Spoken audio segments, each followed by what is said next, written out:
नमस्कार दोस्तों, एक बार आप सभी का आज के सेशन में स्वागत है। आप सभी का मैं पुनः आज के सेशन में स्वागत करता हूं और आप सभी को विदित है मित्रों कि मैंने रीट मेंस लेवल फर्स्ट और लेवल सेकंड के लिए बुक लिस्ट और पार्ट वाइज सिलेबस को कहां से कैसे तैयार करना है, किस बुक से पढ़ना है, क्या उसको पढ़ने की अप्रोच होनी चाहिए, ये सारी बातें हम कर चुके हैं। तो आज आपके लिए लेकर आया हूं एक बार पुनः नया सेशन, जिससे आपको बहुत ही रोचक और आवश्यक जानकारी मिलेगी। रीट एग्जाम एनालिसिस की महत्वपूर्ण जानकारी मिलेगी आपको, जिससे कि आप अपनी जो पात्रता में आपने अपनी पात्रता हासिल की है उससे लेकर मेंस तक ये जो पूरा सफर है उसका आनंद ले सकें। तो चलिए शुरू करते हैं। बहुत सारे बच्चों का प्रश्न आ रहा था कि सर आंसर की महिला आरक्षण नॉर्मलाइजेशन होगा या नहीं होगा, पात्रता में अंक क्या है, टीएसपी के बच्चों के लिए विशेष जो अंकों की गणित हैं, क्योंकि बहुत सारे बच्चों को इसके बारे में पता नहीं है। तो आज के इस सेशन में हम जानेंगे कि टीएसपी के बच्चों को पात्रता में अंक कितने लाने हैं और टीएसपी के एसटी बेल्ट से बच्चों को क्या करना है। तो तमाम चीजों पर अपन चर्चा करेंगे। तो आप सभी जुड़े रहिए और अंत तक इस वीडियो को जरूर देखना मित्रों। और टीएसपी वाले तो विशेष इस वीडियो को देखें, क्योंकि उनके लिए बहुत अच्छी जानकारी मैं अंत में बताऊंगा। तो चलिए शुरू करते हैं और आई होप आप सभी की पढ़ाई बहुत अच्छी हो रही होगी, और जिनकी पढ़ाई नहीं हो रही है तो कम से कम उन्होंने सही सामग्री का चयन कर लिया होगा और कुछ ही समय में वे अपनी पढ़ाई को अनवरत जारी रखेंगे। तो चलिए शुरू करते हैं। आज का सबसे पहला बिंदु मैं लेकर आया हूं आपके लिए आंसर की के बारे में। बहुत सारे दोस्तों और मित्रों का कमेंट था कि आंसर की कब जारी होगी। तो देखिए, आपकी जो आंसर की है वो बोर्ड द्वारा जारी की जा चुकी हैं, लेकिन इसके बाद बोनस और आपत्ति आपकी 31 मार्च तक मांगी गई है। उसके बाद आपको फाइनल आंसर की मिलेगी। बहुत सारे मित्र कह रहे हैं कि सर फाइनल आंसर की में हमें नुकसान तो नहीं होगा। तो साथियों, ये बात निश्चित है कि आरबीएसई बोर्ड अपने पैटर्न में पिछली बार भी इन्होंने ऐसे ही किया था कि अगर किसी प्रश्न पर अब अगर वो आपत्ति के बाद चेंज करते हैं आंसर, पहले अगर उन्होंने सी माना होगा, आपत्ति के बाद अगर उसका उत्तर डी होता है तो वह सी और डी दोनों को उत्तर रखेंगे, ताकि जिसके नंबर आ चुके हैं या जिसका प्रश्न राइट हो चुका है उसके प्रश्न कम नहीं होंगे। इसमें आपके नंबर बढ़ेंगे ही, माइनस आपके नंबर नहीं होंगे। आंसर की फाइनल आने के बाद भी आपके नंबर अब माइनस कभी जा नहीं सकते। तो वे बच्चे जो 90, 91 या फिर अपनी श्रेणी के हिसाब से 82, 82.5 ऐसी कुछ श्रेणी के आगे अगर एक नंबर भी प्लस है या उस श्रेणी के बराबर अंक हासिल कर रहे हैं तो आपको घबराने की आवश्यकता नहीं है। आपका एक भी अंक कम होने वाला नहीं है। अगर हो सकता है आपकी किस्मत अच्छी रही तो आपके अंक बढ़ेंगे। अब उन बच्चों की बात करते हैं जे 2 या 3 नंबर से या फिर कोई एक आधे नंबर से जो भी अपनी कैटेगरी में पार नहीं कर पा रहे हैं, तो उन सभी बच्चों के लिए संदेश कि आपत्ति वाले प्रश्न बहुत सारे मित्र आपत्ति लगा रहे हैं, आपत्ति वाले प्रूफ भी बता रहे हैं और आपने भी आपत्ति लगाई होगी। तो आपत्ति के लगने के बाद निश्चित ही कुछ प्रश्न में बोनस आपको मिल सकता है। तो आप किनारे पर हैं, घबराएं नहीं, अपने आप को कुछ दिनों के लिए और बांधे रखें। हो सकता है आपका प्लस हो चाहे हो जाए और आप उस श्रेणी में आ जाए कि पात्रता आपको मिल जाए। जिन बच्चों ने पात्रता हासिल कर ली है वे बधाई के पात्र हैं, और जिनका कुछ ज्यादा अंकों से नहीं हो रहा है या फिर अब उनके अंदर आने की संभावनाएं कम दिख रही हैं, वे निराश न हो। पुनः हो सके तो आप अन्य तैयारियां भी, बहुत सारी वैकेंसीज हैं, कांस्टेबल की वैकेंसीज आ रही है 10,000 की, और एलडीसी की भी आने वाली है। अभी ज्वाइनिंग होगी उसके बाद आएगी। उसके बाद आपके लिए चतुर्श्रेणी, वीडियो, पटवार, बहुत सारी भर्तियां आपका इंतजार कर रही हैं। बस मेहनत आपको करनी है। और अगर आपको टीचिंग लाइन में जाना है तो आप पुनः रीट प्री की तैयारी में जुड़ जाइए मित्रों। भर्तियां होती रहती हैं, भर्तियां आती रहती हैं, चली भी जाती हैं, लेकिन मेहनत में कहीं कमी रह जाती है और आप निश्चित मेहनत करेंगे तो सफल हो जाएंगे।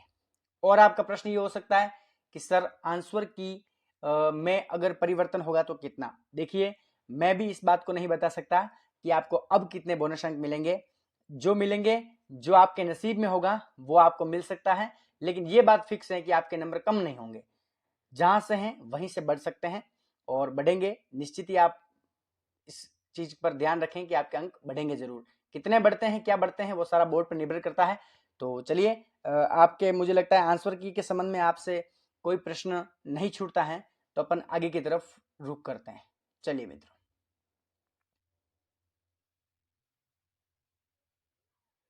अब बारी आती है महिला आरक्षण।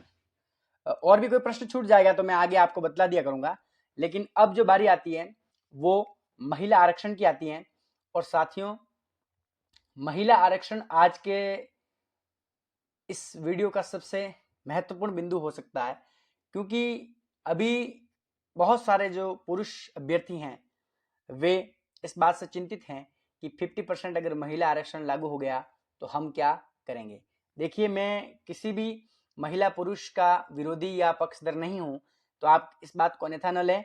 मैं सिर्फ अपनी राय दे रहा हूं। आपको अगर अच्छी लगे तो आप इसको ध्यान में रखें, नहीं भी लगे तो कोई बात नहीं, लेकिन मैं किसी का पक्षधर या विरोधी नहीं हूं। देखिए, महिला आरक्षण के नाम पर सरकार ने जो, विभाग ने जो अभी एक क्लिप, छोटी सी कट पेस्ट चल रही थी कि L1 में 50% महिलाओं को आरक्षण दिया जाएगा। देखिए, सबसे पहले तो मैं आपको बता दूं, प्राथमिक शिक्षा जो भर्ती है शिक्षक टीचर की, उसमें लगभग 50% पहले से ही महिलाएं सेलेक्ट होती हैं।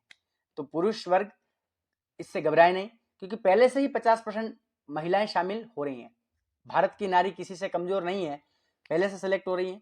फिर आपका प्रश्न हो सकता है कि सर, यदि महिला आरक्षण को 50% 33 से या 30 से 50 तक बढ़ाया जाता है तो कैसे होगा। देखिए, अभी तक कोई फिक्स नहीं है। अभी तक कैबिनेट की मीटिंग होगी, कैबिनेट की मीटिंग के बाद सीएम उसको हस्ताक्षर करेंगे, फिर विभाग जाएगी, फिर भर्ती में नियम संशोधन होगा। एक बड़ी प्रक्रिया है। तो हो सकता है कि 50% को इस प्रकार से लागू कर दिया जाए कि न तो पुरुषों को नुकसान हो न महिलाओं को नुकसान हो। लेकिन नुकसान एक ही जगह होगा, जब भर्ती में महिला आरक्षण की एक भर्ती आएगी, उसमें महिला आरक्षण को अगर सीट वाइज अगर 50% बांट देते हैं तो मित्रों कहीं ना कहीं आपको नुकसान हो सकता है। लेकिन मुझे लगता नहीं है कि महिला आरक्षण का आपको कहीं ना कहीं नुकसान झेलना पड़ सकता है। हो सकता है छोटा मोटा इधर से उधर, क्योंकि पहले से ही 50% महिलाएं रीट प्राथमिक लेवल की जो भर्ती हैं इसमें सेलेक्ट हो रही हैं, तो 50% की तो कोई बात ही नहीं है। अगर अपन बात करें कि अगर ये आरक्षण लागू हो जाता है और सीटों के वर्गीकरण में अगर 50% आरक्षण महिलाओं को मिलता है तो कहीं ना कहीं 5-10% का नुकसान जरूर होगा। तो उसके लिए भी आपको घबराना नहीं है, क्योंकि एक परिवार में आपकी बहन अगर शिक्षक बनती है तो उसमें कोई बुराई नहीं है। तो आप सभी सपोर्टिव रहें। और जहां तक सीटों की बात है, वर्गीकरण की बात है, वो तो विज्ञप्ति आने के बाद ही अपन चर्चा करेंगे। लेकिन महिला आरक्षण इतना बड़ा मुद्दा नहीं होना चाहिए आपके दिल में। आपके दिल और दिमाग में सिर्फ एक मुद्दा होना चाहिए, और वो है मेहनत, वो है संघर्ष, और वो है आपकी रेगुलर पढ़ाई। अभी आप नहीं पढ़ रहे तो पढ़ लीजिए। आरक्षण से कहीं आपको अगर नुकसान हो रहा है तो आप उसको पढ़ाई से भरपाई कर सकते हैं, लेकिन बातों से बिल्कुल भी भरपाई नहीं कर सकते। तो महिला आरक्षण के संबंध में मेरी जो जानकारी थी वो आप सभी तक मैंने आप सभी तक पहुंचाने का प्रयास किया। उसके बाद भी अगर कोई आपका कमेंट है तो आप मेरे कमेंट बॉक्स में पिन कीजिए, मैं उसको जरूर आपके लिए उसका उत्तर लेकर आऊंगा। तो चलिए मित्रों, आगे की ओर बढ़ते हैं। फिर एक प्रश्न आता है जो बहुचर्चित प्रश्न है, सर नॉर्मलाइजेशन होगा या नहीं। ये तो आपका प्रश्न नहीं है। आपका प्रश्न तो है सर नॉर्मलाइजेशन में कितने अंक बढ़ेंगे। देखिए साथियों, नॉर्मलाइजेशन होगा या नहीं इस पर भी संशय है। इस पर भी संशय कायम है कि नॉर्मलाइजेशन होगा या नहीं, क्योंकि अभी तक कोई फिक्स नहीं है कि अभी दोनों शिफ्टों में नॉर्मलाइजेशन होगा। मेरे हिसाब से जहां तक मैंने स्टडी की है या फिर मैंने पता लगाया है, नॉर्मलाइजेशन आपके इस शिफ्ट में नहीं होगा। वैसे भी नहीं भी होना चाहिए, क्योंकि पात्रता परीक्षा है और पात्रता में फिक्स्ड अंक है श्रेणी वाइज। तो आपके नॉर्मलाइजेशन नहीं होना चाहिए, क्योंकि बहुत सारे बच्चों को नुकसान भी हो सकता है। जिसने जितना पाया उसको उतना मिलना चाहिए। फिर भी अगर नॉर्मलाइजेशन होता है तो आपको ज़्यादा घबराने की जरूरत नहीं है। कहीं 1-2 अंक का आपको ऊपर नीचे हो सकता है, क्योंकि दोनों ही शिफ्टें मेरे हिसाब से ठीक ही थी। कोई बड़ा इतना अंतर नहीं था। और वैसे भी अपन हिसाब से नॉर्मलाइजेशन का अपन पता नहीं कर सकते साथियों, क्योंकि नॉर्मलाइजेशन के कुछ मानदंड हैं। नॉर्मलाइजेशन करने के बहुत सारे मानदंड हैं, उन मानदंड को अपन पहले से गैस नहीं कर सकते। तो आप सीधा सा ध्यान रखें कि होगा ही नहीं। होगा तो 1-2 नंबर आपके कहीं दिक्कत आ सकती है। बाकी आपको किसी भी प्रकार से घबराने की कोई आवश्यकता नहीं है। और नॉर्मलाइजेशन के नाम पर यदि आपको यूट्यूब से वीडियो देखकर अगर अवसाद में है तो आप बाहर निकलिए। नॉर्मलाइजेशन होगा ही नहीं, होगा तो भी आपको कोई नुकसान होने की मुझे जरूरत नहीं दिख रही लेवल 2 वालों को, और लेवल फर्स्ट में तो कोई बात ही नहीं है, तो आपको तो घबराना बिल्कुल भी नहीं है। चलिए साथियों, अब आगे की ओर रुख करते हैं। जो आपका अगला प्रश्न होगा या है तो उसको भी मैं, बहुत ही चर्चित प्रश्न हो सकता है ये। पात्रता का रिजल्ट कब तक? देखिए, या फिर आप कह सकते हैं कि सर विज्ञप्ति कब आएगी, एडवर्टाइजमेंट कब आएगा, हम कब फॉर्म को भरेंगे और अपने सपनों को साकार करेंगे? तो साथियों, प्री का रिजल्ट जून महीने में आने की संभावनाएं बोर्ड ने व्यक्त की हैं। जैसा बोर्ड बता रहा है वैसा मैं भी आपको बता रहा हूं। तो जून में आपका रिजल्ट आएगा, जो छप के आपके पास मार्कशीट आएगी, 1-2 महीने आपको वितरित की जाएगी, तब उसके बाद एडवर्टाइज आएगा। शिक्षा विभाग तक 50% आरक्षण की फाइल जाएगी, अगर लागू करना है तो उसे भी लागू करेंगे, तो समय लग सकता है आपकी विज्ञप्ति में। रीट प्री का रिजल्ट जल्दी आपको देखने को मिलेगा, विज्ञप्ति में आपको कहीं ना कहीं समय लग सकता है, तो आप घबराए नहीं, प्री का रिजल्ट आ जाएगा। एक यहाँ सबसे महत्वपूर्ण जो मैंने यूट्यूब पर कमेंट या कहीं से बच्चे बहुत मुझसे सवाल करते हैं मेरे आसपास के, कि सर जिसके 2021 वाली, मतलब जो पिछली वाली रीट, उस रीट में सर जिसने रीट प्री दी है उसकी आजीवन वैलिड है। बिल्कुल है। इस बार जिसने दी है उसकी भी आजीवन वैलिड है। फर्क कहाँ आएगा कि जब आपने 2022 वाली जो रीट थी वो दी, उस समय आपने आवेदन की अंतिम तिथि से पहले क्या अपनी सेकेंड ईयर कंप्लीट कर ली थी? इस बात को वापस सुने, आवेदन की अंतिम तिथि से आपको न्यूनतम जो शैक्षणिक अर्हता है, यानी कि आपकी एसटीसी की सेकेंड ईयर पूरी होनी चाहिए, यानी उसका रिजल्ट आ जाना चाहिए। अब बात उठती है कि सर ऐसा बैच कौन सा है? देखिए, 2022 तक का जो बैच है एसटीसी का, 20 से 22 का बैच है, 22 तक का बैच तो भर्ती मेंस परीक्षा 2023 तक समाहित हो चुका है, इसका मतलब उनके पास प्री है ये। अब वे बच्चे जो 23 और 24 में, यानी कि सेशन की बात कर रहा हूं मैं, जो 2023 से एसटीसी कर रहे हैं, जो 25 में पूरी होगी, या फिर जो 24 से कर रहे हैं जिनके 26 में पूरी होगी, वे बच्चे उस समय अगर उन्होंने या अभी उन्होंने देने चाहिए, तो आप सुन लें, आवेदन की अंतिम तिथि थर्ड ग्रेड मेंस की, आवेदन की थर्ड ग्रेड मेंस की अंतिम तिथि से पहले आपके पास रीट प्री जो देने की योग्यता है उसके बारे में बात कर रहा हूं, कि आवेदन की अंतिम तिथि से पहले आपके पास बीएसटीसी सेकेंड ईयर का रिजल्ट आना चाहिए, या उसकी डेट जारी हो जानी चाहिए रिजल्ट की।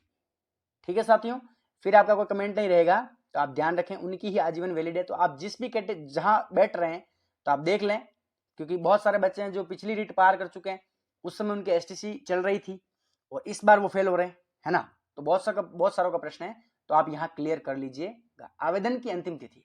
और इस बार भी यही नियम होगा, जो बच्चे सेकेंड ईयर में अभी चल रहे हैं, इस सेशन में जो चल रहे हैं, उन बच्चों को कहना चाहूंगा कि आप घबराएं नहीं, एडवर्टाइजमेंट थोड़ा लेट आएगा और आवेदन की अंतिम तिथि भी लेट होगी, तब तक आपकी सेकेंड ईयर की एग्जाम भी हो जाएगी। और सरकार बिल्कुल संवेदनशील है आपके प्रति, और नहीं होगा तो भी सरकार पहले एग्जाम करवा के आपको उस बैच में लेगी। तो जिनकी पात्रता में जिन्होंने दिया है, जो भी 2025 में सेकेंड ईयर में चल रहे हैं और जिन्होंने पात्रता दी है, तो वे घबराए नहीं कि मेरी पात्रता पूरी होगी या नहीं। आपकी निश्चित पात्रता होगी, निश्चित आपका रिजल्ट आएगा और आपको शामिल किया जाएगा। क्योंकि हम भी जब लगे थे तो हमारे भी 23 तारीख या 25 तारीख जनवरी की ऐसा कुछ लास्ट डेट थी फॉर्म की, और 19-20 तारीख को हमारा रिजल्ट आया था। तो आप घबराएं बिल्कुल नहीं, सरकार इस मामले में बहुत संवेदनशील है, मैंने बहुत बार देखा है। और बहुत सारे बच्चे भी हैं जो लगे हुए हैं, और इसी श्रेणी के जो बच्चे आते हैं उन्हीं को तो सरकार लेने में सहायता बतलाती है, क्योंकि सरकार ये चाहती है कि बच्चे कोई छूटे नहीं। तो सरकार आपके प्रति संवेदनशील है, आप बिल्कुल भी घबराए नहीं।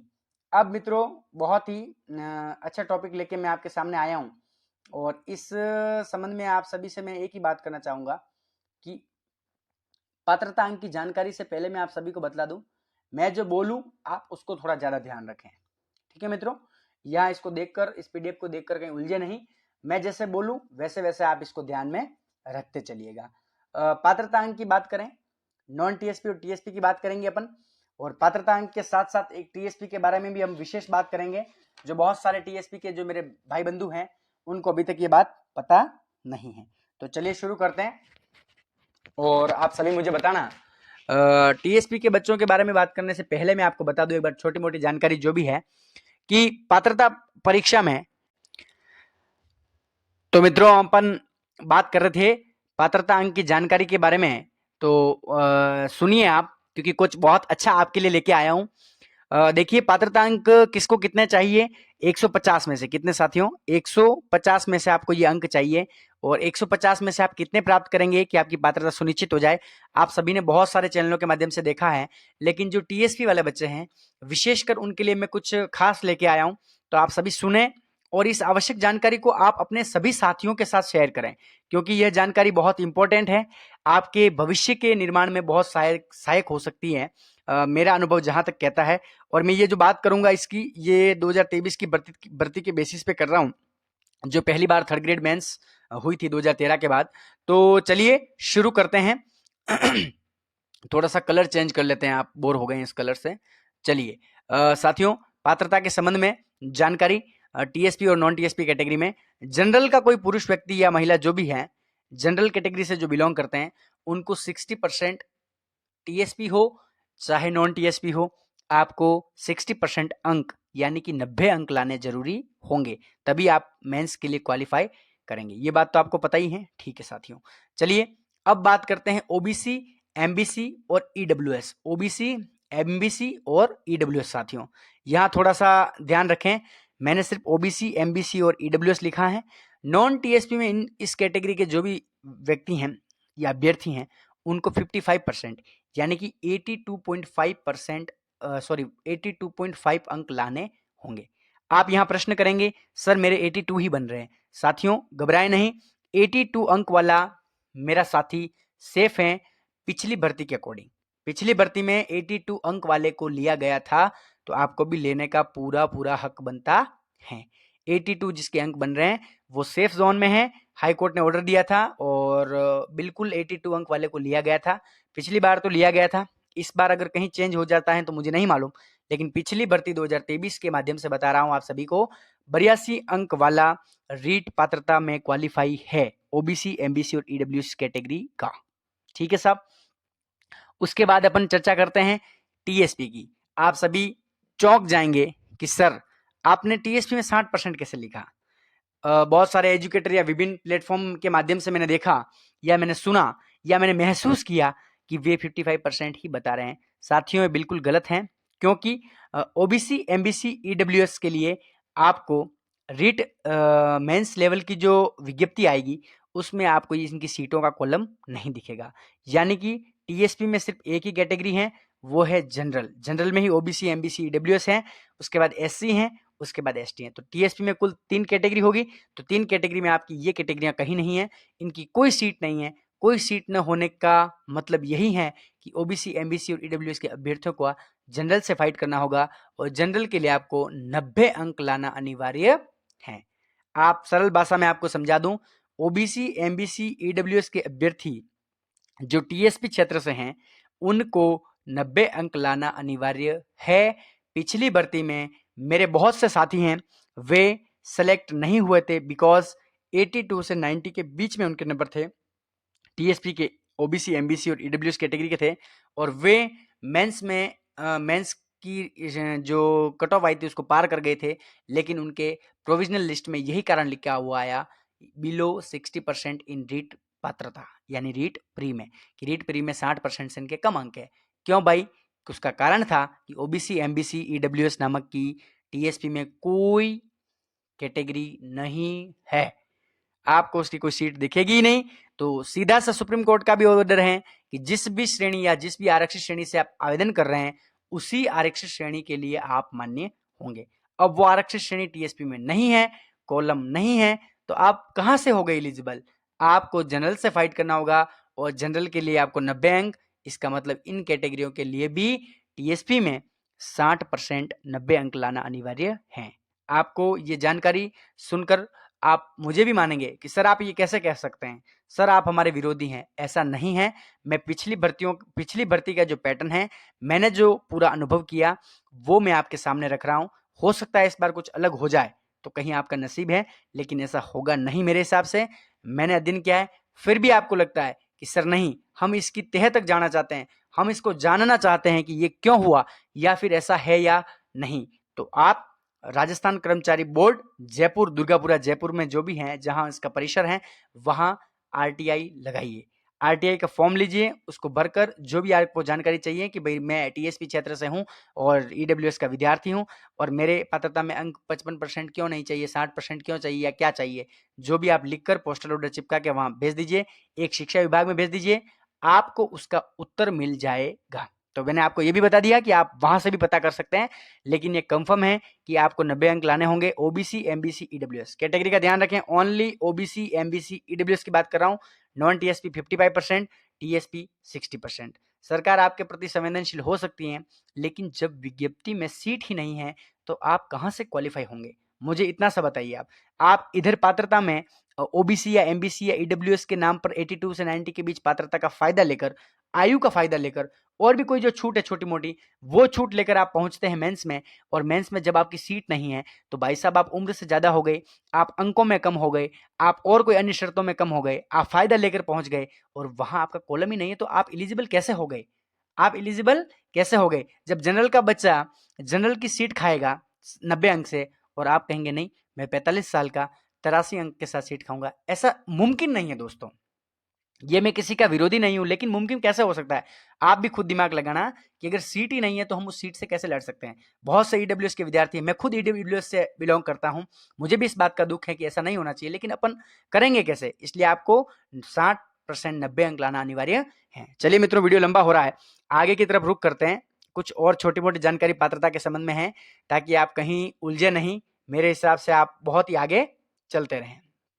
चलिए, दिव्यांग श्रेणी से कोई है निःशक्त जन जो 40% से अधिक दिव्यांगता का प्रमाण पत्र प्रस्तुत करते हैं, उनको 40% प्री परीक्षा में लाने अनिवार्य है।